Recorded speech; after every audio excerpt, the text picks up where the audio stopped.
Merci de votre fidélité à Influence TV Guinée. Nous sommes bien sûr le week-end. Nous allons profiter de l'occasion pour parler un peu de l'actualité très loin de chez nous. C'est bien sûr la situation du côté de l'Ukraine. Et vous le savez, il y a quelques jours, cette situation de guerre entre Ukrainiens et Russes cristallise aujourd'hui le débat à l'échelle internationale.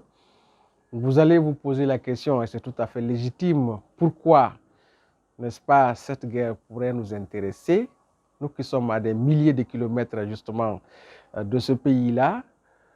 C'est très loin de chez nous, donc ce n'est pas forcément notre affaire, mais attention, ça peut être notre affaire. Et d'ailleurs, c'est notre affaire. Pourquoi?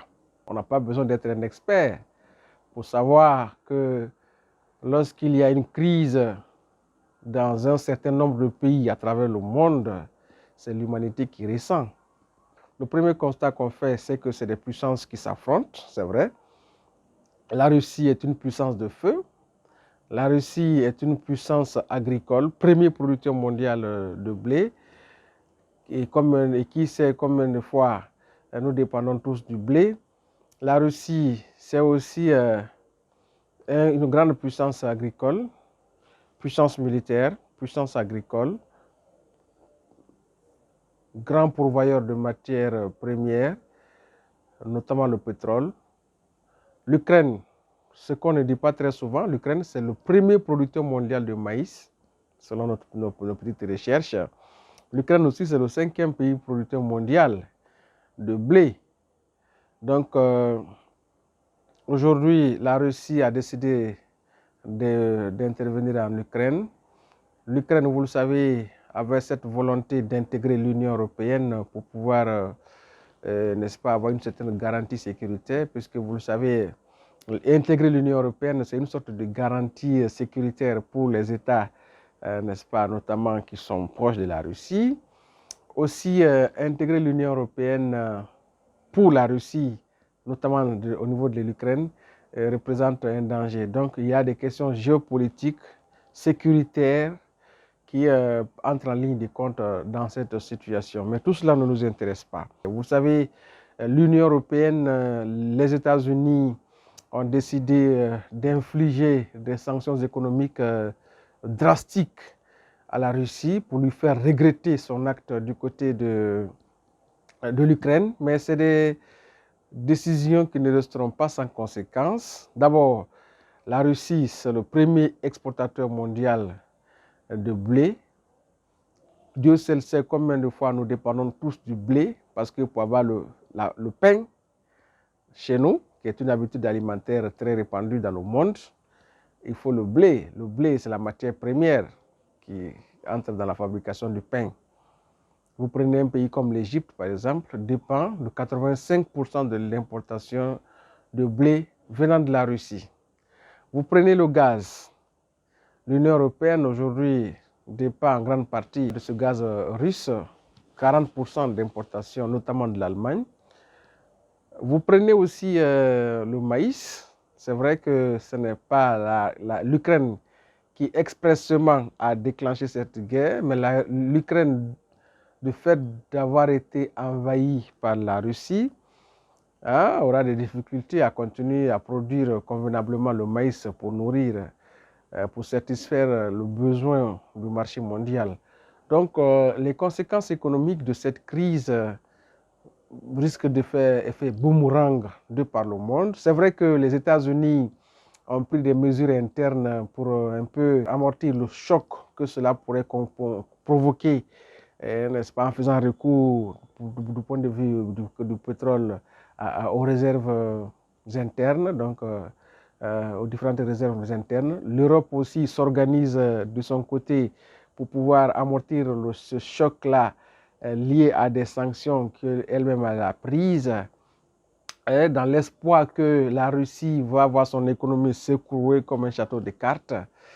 Alors, donc, il y a assez d'enjeux politiques, mais vous le savez que la Russie, depuis 2016, par exemple, est le premier partenaire extérieur de la Russie, économiquement parlant, c'est la Chine.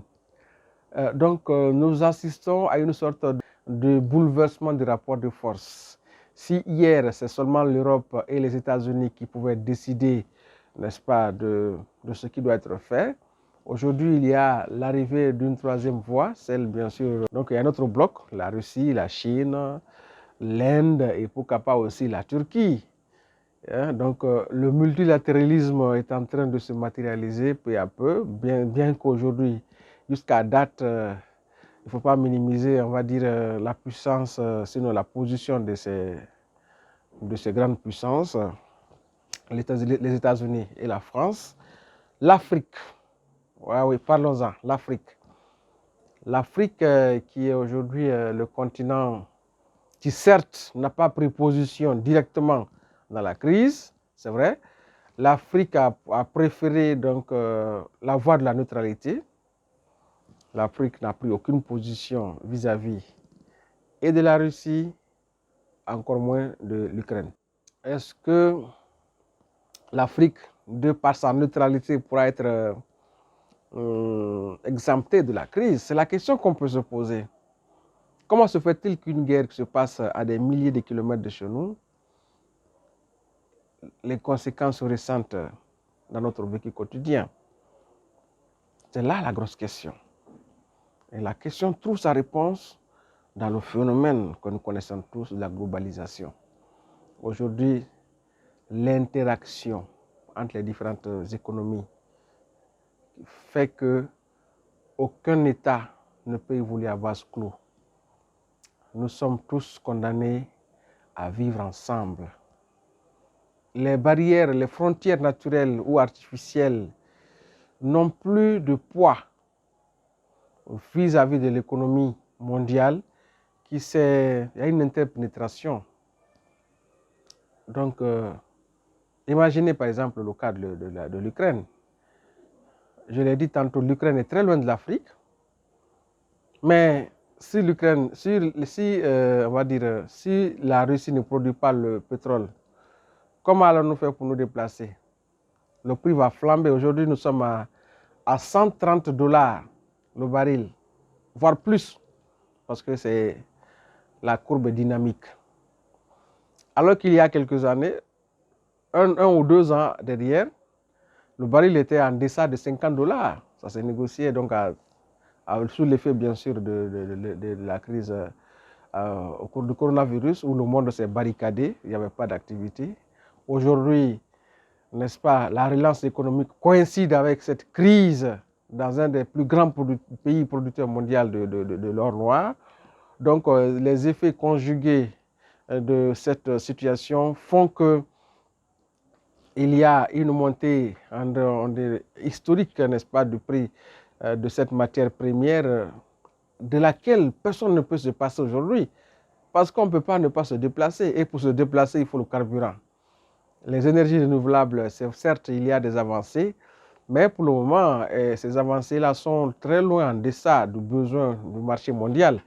Donc, nous dépendons jusqu'à date majoritairement de l'or noir et la situation actuelle entre la Russie et l'Ukraine n'arrange pas du tout l'humanité et les pays producteurs de carburant se frottent les mains après avoir subi assez de récessions lors de la crise sanitaire marquée par le coronavirus.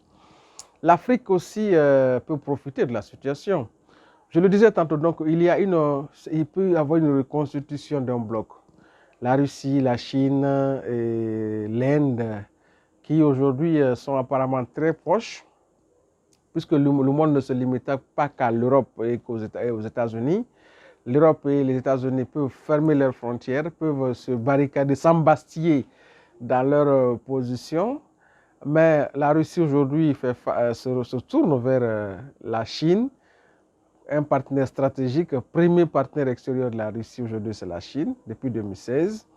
Il y a un contrat d'ailleurs de 400 millions de $, 400 milliards de $ signés entre les deux pays sur une échelle de 30 ans, dans le cadre bien sûr de la transaction du pétrole. Donc il y a assez de paradigmes qui... Maintenant, le cas de l'Afrique. L'Afrique, on sait que l'Afrique dépend en grande partie des importations, vous le savez. La Guinée, par exemple, ne produit pas le blé. nous importons le blé et nous sommes étonnés que le prix du pain augmente après. Nous importons le carburant et vous savez, la définition du prix ne dépend pas donc que de la Guinée. Ça dépend des réalités à l'échelle internationale. Deuxièmement, nous importons plus de la moitié de ce que nous consommons. Donc, il va de soi que quand il y a bouleversement à l'échelle internationale, forcément, nous allons le ressentir, même si nous ne sommes pas des acteurs de premier rang de ces crises qui éclatent à travers le monde. Mais puisque nous dépendons des importations extérieures, il va de soi que nous subissions, n'est-ce pas, les effets collatéraux de cette situation qui se produit, n'est-ce pas, dans ce pays. Alors, il y a certains pays quand même africains qui peuvent se tirer d'affaire, des pays qui peuvent se frotter la main, comme on peut le dire ainsi. Ce sont des pays producteurs de pétrole. Vu que le prix de l'or noir est en train de grimper à une vitesse de croisière, des pays comme le Nigeria, l'Angola, on va dire l'Algérie, voilà des pays qui peuvent profiter de ce boom, n'est-ce pas, pour pouvoir se relancer économiquement parlant, pour pouvoir se refaire une certaine santé économique via l'écoulement de l'or noir.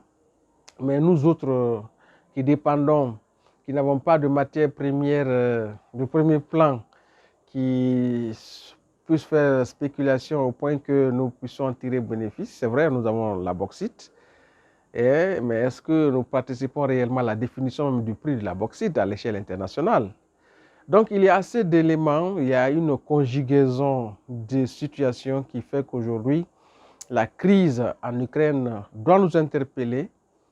La crise en Ukraine nous interpelle, la crise en Ukraine nous concerne et il est important que l'Afrique, c'est bien vrai, j'ai bien aimé d'ailleurs la position du président, n'est-ce pas, sénégalais qui a appelé Poutine pour essayer de parler avec lui, hein, ne serait-ce que pour l'ouverture d'un couloir humanitaire pour permettre aux Ukrainiens qui le désirent de sortir du pays. Donc il faut humaniser la guerre, c'est important. L'autre aussi constat, c'est qu'aujourd'hui nous sommes face à deux blocs. Il y a un bloc, donc les Occidentaux et les Américains, qui mettent en avant la question des droits de l'homme, où l'individu est respecté, l'individu est au centre de tout. Les droits de l'homme donc sont respectés, donc on fait des efforts pour que la vie humaine, la sacralité de la vie humaine soit une réalité. Alors, donc tout tourne autour de cela. Donc il y a la liberté d'expression, il y a donc tout ce que vous connaissez comme alternance démocratique. Alors que de l'autre côté, quand vous prenez les pays comme la Russie, la Chine, ce sont des pays qui tirent leur puissance d'un système. Le système est au-dessus de l'individu. Le système, le leitmotiv, c'est le système d'abord. L'homme, l'individu après. Donc, vous verrez que, par exemple, dans le cas de la Russie, ils ont leur démocratie à eux. Hein? Il n'y a pas eu ça le premier, deuxième, troisième mandat. Hein? Le président peut avoir un mandat à vie. La Chine, il est de même aussi pour la Chine. Donc, ces différentes puissances qui sont en train d'émerger, qui sont en train de monter, ont leur propre réalité. Donc, ces blocs aussi construisent leur puissance à travers l'arme nucléaire. Aujourd'hui, avoir l'arme nucléaire est une sorte de sécurité garantie, est une sorte d'immunité vis-à-vis des autres puissances. C'est pourquoi d'ailleurs ces différents pays-là se battent pour pouvoir disposer de cette arme nucléaire. Et vous avez constaté quand l'Union européenne, notamment quand les Européens ont voulu hausser le ton à un certain niveau, la Russie a dit attention, ils ont tout de suite remué le chiffon jaune, le chiffon rouge, pour dire attention, nous disposons d'une arme qui risque de faire tache d'huile à travers l'humanité. N'oubliez pas de vous abonner, n'est-ce pas, à la chaîne, à l'adresse qui s'affiche au bas de l'écran. Si vous voulez participer à ce débat, vous voulez donner votre point de vue par rapport à cette situation. En tout cas, nous sommes disposés à vous recevoir. cette chaîne vous est à votre disposition pour, n'est-ce pas, participer au débat. Vous avez constaté donc que ce n'est pas le débat d'un spécialiste. Nous vous disons merci. Et n'oubliez pas de nous écrire pour des commentaires. N'oubliez pas de vous abonner à la chaîne Influence TV Guinée, qui est votre chaîne donc, qui est notre chaîne à nous tous. Vous pouvez vous abonner et interagir avec nous donc, sur les différentes thématiques de votre choix. Merci et à très bientôt.